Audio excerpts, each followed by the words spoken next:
السلام علیکم ملګرو تاسو ته په پاک سټډي کې بار دا خبره کیږي چې 23 مارچ 1940 باندې څه شوي وو.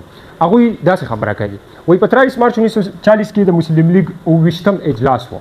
وایي هر کال به د دې اجلاس کېدل او 29م اجلاس و، یو میټینګ و د مسلم لیگ، او په هغې میټینګ کې دا خبره وشوله، دا فیصله وشوله چې مونږ ته یا مسلمانانو ته د یو جدا ریاست جوړ کړل شي.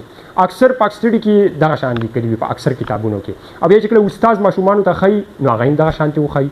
وایي د پاکستان کله شو، د پاکستان خبره کله وشوله، وایي په 1940 کې وشوله.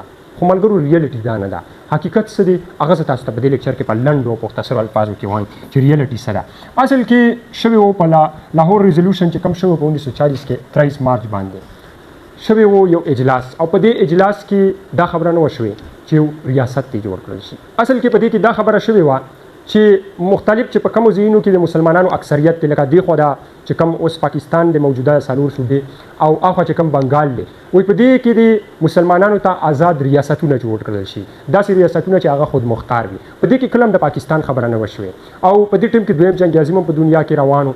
نو باچا خان بابا هم د دې خبرې سره د دوی سره ولاړو چې او آزاد ریاستونه دا جوړ کړل شي، ځکه چې باچا خان بابا چې کوم دی همیشه د سیاست د رهنمایي د هر څه د پښتون دپاره و، یو نیشنلیست و. نو هغه هم په دې کې هغه خپل د پښتون دپاره مفاد لیدل، نو د دې سره ایګري و. نو دا خبره تر 1946 پورې دا خبره چې کومه وه دا داسې وه چې آزاد ریاستونه جوړ کړل شي. بیا چې کله په 1946 کې انتخابات وشول، 1946 کې او انتخابات وشول او مسلم لیگ ته اکثریت ملو شو، نو په دغه ټیم کې مسلم لیگ د خپلې خبرې نه واورېدلو او خپله خبره یې داسې کړله. وایي سټیټس دا دلته سټیټس و، وایي سټیټس نه، د سټیټس نه دا خبره څه کړله، سټیټس نه وایي سټیټ آزاد ریاست ته جوړ کړل شي. اخوا بنګلادیش او دې خوا چې کوم مسلم اکثریتي علاقې دي، وایي دې نه یو آزاد ریاست جوړ کړل شي. نو په دې ټیم کې باچا خان بابا د دوی د خبرې نه چې کم دی شاته شول، چې تاسو په 1940 کې دا خبره کړې وه او اوس دا خبره کوئ.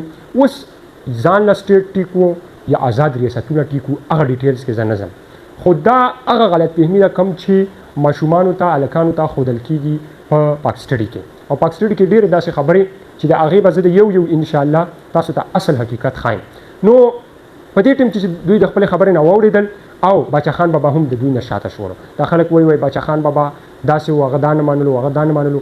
هغوی ته هم پته وه او د ابوالکلام آزاد ته هم پته وه، ابوالکلام آزاد هم ویلي وو، هغه په خپل کتاب کې ډېر واضح لیکلي.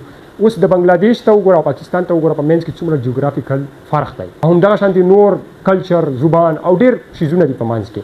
نو کله چې یو پولیټیکل، کله چې په ملک کې جمهوریت وي، په هغې کې سیاسي پارټیانې وي، نو دغه څیزونه بیا خامخا دغه سیاسي پارټیانې د خپلو مفادو لپاره استعمالوي، د خپلو سیاسي دوکانونو چمکولو لپاره. نو هغه هغوی ته پته وه چې داسې ملک کله هم بچ نشي پاتې کېدلی. نو دا باچا خان بابا ته پته وه چې په دې ملک کې به هم که دا شانتې جوړ کړی شي، بیا به هم پښتون پکې مظلوم وي، او بیا به هم پښتون په همدغه ریزسټنس کې، په کوم ریزسټنس کې چې انګریز خلاف و، د هغې د وجې دا د آزاد ریاستونو سره ځکه ایګري و چې د پکې خپل مقصد، خپل مفاد لیدل چې یاره باچا خان بابا مقصد آزاد پښتونستان وروسته 1946 نه بعد هغوی واضحه کړې وه باچا خان بابا، خو هغوی پکې دا لیدل، خو هغه پکې بیا ونه شول. او ابوالکلام آزاد هم هغوی ته هم دا پته وه چې که داسې ملک جوړ شي نو په هغې کې به بیا وروستو ډېر مشکلات راځي. او ابوالکلام آزاد دا خبره هم کړې وه ملک جوړ شو خو 25 کاله به هم پاتې نشي. نو بیا چې کله 40 کاله صرف تېر شول، هغې نه بعد بنګلادیش جدا شولو، او هماغه څه وشول کوم چې سیاستدانان د خپلو سیاست دپاره چمکاوي وي، هم د هغې په وجه باندې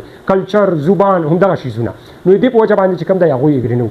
نو پکار دی چې موږ د دې حقیقت نه خبر وو چې موږ که پاک سټډي پړاوو او موږ که پاک سټډي وایو، که استاد باندې چې دا سوال هلته اوچت کړل شي سبا چې یاره ته خو داسې وایې، هلته خو داسې خبره شوې وه، دا بیا وروستو ولې د خپل مقصد نه واورېدل، خپله خبره یې ولې بدله کړله. نو کوشش کوو موږ چې د پاک سټډي کم حقیقتونه دي او کم په هغې کې ریالټیز چې هغه هم ایکسپوز کړو، او بل طرف له انشاءالله په آئین باندې، په قانون باندې، چونکې دا زموږ خپل فیلډ دی، هغه به هم انشاءالله دې نه بعد په هغې باندې زه تاسو سره لیکچر شروع کوم.